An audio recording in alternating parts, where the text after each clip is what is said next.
Suasana Karangkadempel saat itu benar-benar sunyi. Tak terdengar suara burung, tak terdengar desir angin. Kesunyian seperti ikut berduka atas kondisi tuan rumah desa itu, Semar Badranaya. Di dalam rumah yang sederhana, Semar terbaring lemah di pembaringan.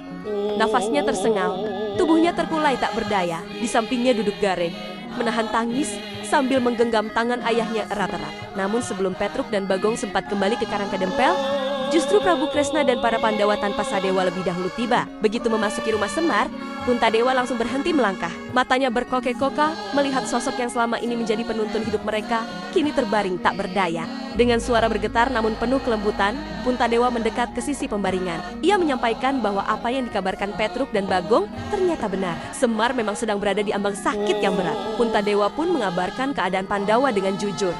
Mereka datang tidak lengkap. Sadewa telah pergi. Dan yang paling menyakitkan, pusaka Jamus Kalimasada telah hilang. Tak lama kemudian, Prabu Kresna juga maju. Raut wajahnya penuh kegelisahan. Ia membenarkan semua yang dikatakan Puntadewa. Bahkan ia mempertanyakan, jika Semar tetap terbaring sakit seperti ini, siapa yang akan menuntun Pandawa untuk menemukan kembali pusaka suci itu? Suasana menjadi hening. Tak ada satupun yang bersuara. Hanya deru napas Semar yang terdengar lirih. Namun di balik ketidaksadarannya, Semar ternyata masih mendengar semua ucapan itu tentang Jamus Kalimasada yang hilang Sadewa yang terusir Pandawa yang datang dalam keadaan pincang perlahan. Tubuh Semar bergerak. Dengan daya batinnya yang luar biasa, ia membuka mata dan menatap satu persatu wajah di hadapannya.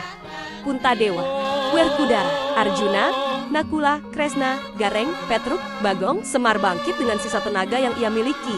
Dengan suara lirih namun penuh wibawa, ia memberikan wejangan bahwa segala sesuatu yang dilakukan tanpa kehati-hatian, tanpa perhitungan yang matang, apalagi menyangkut pusaka agung seperti Jamus Kalimasada, akan membawa akibat besar bagi kehidupan Pandawa dan jagat raya. Semar lalu menjelaskan maksud sebenarnya mengapa ia meminta Jamus Kalimasada dan mengumpulkan Pandawa, bukan untuk membangun kahyangan dalam bentuk bangunan megah, bukan untuk harta, bukan untuk kekuasaan, namun untuk membangun jiwa manusia ngamarta agar hidup seperti di kahyangan. Damai, jujur, bersih dari angkara murka. Mendengar itu, Puntadewa dan Kresna semakin gelisah.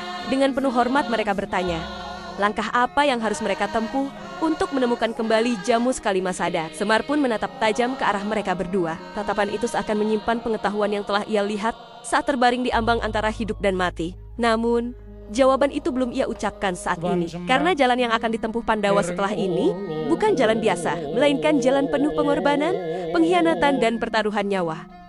Apa langkah Semar selanjutnya? Kemana Jamus Kalimasada sebenarnya dibawa? Dan apa peran Sadewa dalam kekacauan ini? Saksikan kelanjutan kisahnya di episode berikutnya.